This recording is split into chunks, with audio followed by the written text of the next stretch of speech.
नमस्कार, मैं पूनम मिश्रा अपने संस्कृत सागर चैनल पर आप सबों का फिर से अभिनंदन करती हूँ। पिछले वीडियो में हम लोगों ने विसर्ग संधि के 3 नियम पढ़े थे, रत्व, उत्व और सत्व संधि।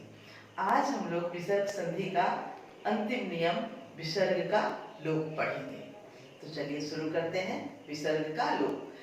विसर्ग का लोप का मतलब होता है कि किन परिस्थितियों में विसर्ग का लोप हो जाता है, अर्थात विसर्ग छुप जाता है, विसर्ग वहां रहता ही नहीं है, विसर्ग में कोई परिवर्तन नहीं होता, विसर्ग स्वयं वहां से चला जाता है। तो चलिए देखते हैं।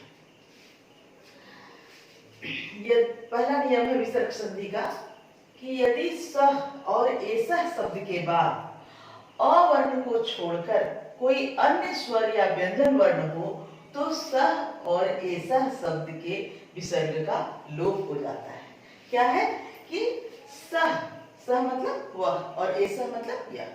तो सह और एसह शब्द के बाद अवर्ण को छोड़कर, अर्थात सह और एसह के बाद अ नहीं आना है, अ को छोड़ करके कोई भी अन्य स्वर वर्ण हो सकता है। तो अन्य स्वर वर्ण हो सकता है या फिर व्यंजन वर्ण हो सकता है। सह और एसह के बाद अ को छोड़ करके कोई भी स्वर वर्ण या व्यंजन वर्ण हो सकता है। तो क्या होता है कि विसर्ग का लोप हो जाता है। उदाहरण से समझते हैं इसको। जैसे सह एति, सह एति, यहाँ पर विसर्ग के बाद अ नहीं है, विसर्ग के बाद क्या है, अन्य स्वर है, ए है। तो विसर्ग का लोप हो जाता है और सह एति हो जाता है। उसी तरह एसह जयति, इसमें भी विसर्ग के बाद व्यंजन वर्ण है, इसलिए विसर्ग का लोप हुआ और एसह जयति। सह पठति, स पठति। सह गच्छति, स गच्छति। एसह याति, एस याति। एसह विष्णु, इसको हम लोग संधि विच्छेद कर, एसह विष्णु को संधि विच्छेद कर सकते हैं तो बनेगा एसह विष्णु, एसह धन विष्णु। फिर से देखते हैं सह एति, सह धन एति। यहाँ पर धन चिन्ह के पहले विसर्ग है और धन चिन्ह के बाद में ए है।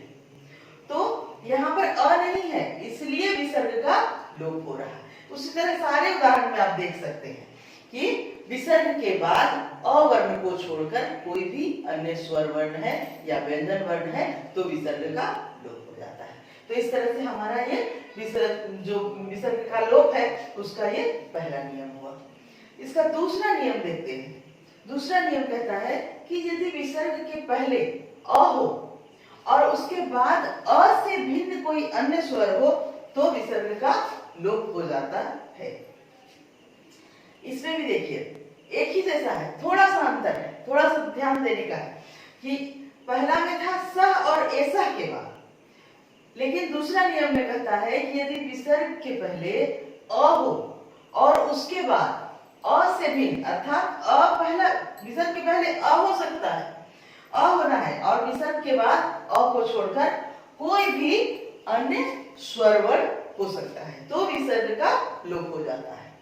जैसे अर्जुन उवाच, यहाँ पे देखिए कि विसर्ग है, विसर्ग के पहले न में अ छुपा हुआ है, तो विसर्ग के पहले अ है और विसर्ग के बाद में अ नहीं होना है, यहाँ पर उ है, इसलिए विसर्ग का लोप हुआ और अर्जुन उवाच। उसी तरह से सूर्य धन उदेति, धन चिन्ह के पहले विसर्ग है और बाद में उ वर्ण है, अर्थात यहाँ अ के बाद अ नहीं है, सिर्फ अ के बाद कोई भी दूसरा स्वर वर्ण है। तो इस तरह से विसर्ग का यहाँ भी लोप हुआ और सूर्य उदेति। उसी प्रकार कृष्ण धन आगच्छति, यहाँ भी वही बात है कि अ नहीं है, यहाँ क्या है, आ वर्ण है, सिर्फ अ नहीं होना है, अ के बाद अ नहीं होना है इसमें। तो इस तरह से यहाँ भी विसर्ग का लोप हुआ और कृष्ण आगच्छति। अतः धन एव, अतएव। बालः धन इच्छति, बाल इच्छति। बालः धन आगतः, बाल आगतः। इतना तो हो गया। अब नीचे के उदाहरण में इसको हम लोग संधि विच्छेद करेंगे। संधि विच्छेद करके देखते हैं कि रामः धन आयाति, राम आयाति। कृष्णः धन एति, कृष्णेति। चंद्रः धन उदेति, चंद्र चंद्र उदेति को अगर संधि विच्छेद करेंगे तो बनेगा चंद्रः धन उदेति। तो इस तरह से विसर्ग के लोप का 2 नियम है। अब हम लोग इसके बाद 2 नियम विसर्ग के लोप में और जानेंगे। तो अब हम विसर्ग के लोप में अगले नियम को जानते हैं।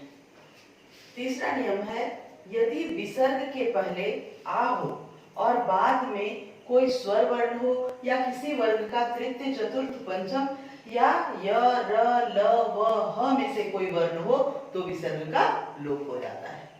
क्या नियम कहता है कि विसर्ग के पहले आ होना है और बाद में कोई भी स्वर वर्ण होना है और किसी भी वर्ग का तृतीय चतुर्थ पंचम वर्ण हो या फिर य र ल व ह में से कोई वर्ण हो तो विसर्ग का लोप हो जाता है, जिसको हम लोग उदाहरण से देखते हैं।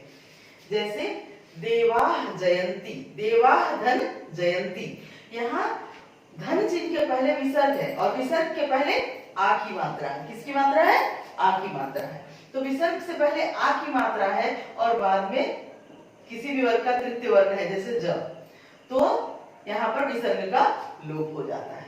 सारे उदाहरण में देखिए, इसका हो जाएगा देवाह धन जयंती, देवा जयंती, पुरुषाः धन हसन्ति, पुरुषा हसन्ति, शिष्याः धन एते, शिष्या एते, छात्राः धन धावन्ति, छात्रा धावन्ति। अब नीचे लिखे उदाहरण को हम लोग संधि विच्छेद करके देखते हैं। छात्रा नमन्ति है तो बनेगा छात्राः धन नमन्ति, नृपा जयंती है तो बनेगा नृपाः धन जयंती, सुमना इच्छन्ति है तो सुमनाः धन इच्छन्ति, पुरुषा यान्ति है तो पुरुषाः धन यान्ति, नृपा अत्र है तो नृपाः धन अत्र। सारे जितने भी उदाहरण है सब में देखिए विसर्ग से पहले आ की मात्रा है। तो आ की मात्रा के बाद विसर्ग से पहले यदि आ की मात्रा है और उसके बाद कोई भी स्वर वर्ण हो या किसी वर्ग का दूसरा तीसरा चौथा पंचमा वर्ण हो तो या फिर य र ल व ह में से कोई वर्ण हो तो विसर्ग का लोप हो जाता है। अब हम लोग विसर्ग के लोप के अंतिम नियम को देखेंगे। तो चौथा नियम कहता है, यदि विसर्ग के बाद र हलंत आवे, र वर्ण आवे तो विसर्ग के पहले वाले हर सुस्वर दीर्घ स्वर में बदल जाते हैं।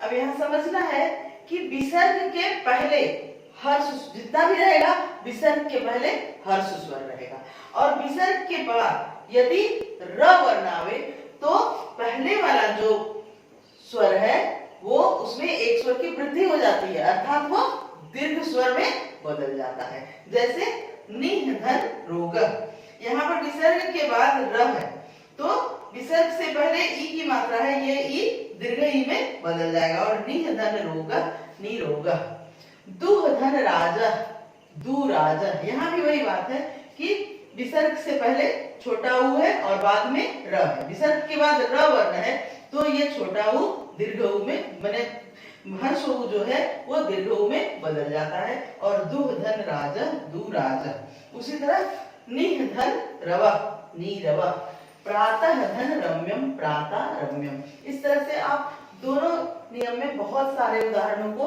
अपने से बना सकते हैं। इसमें भी बहुत सारा उदाहरण बनेगा। तो इस तरह से आज हमारा विसर्ग संधि कंप्लीट हुआ। तो समझिए विसर्ग संधि ही नहीं, पूरा संधि ही कंप्लीट हो गया।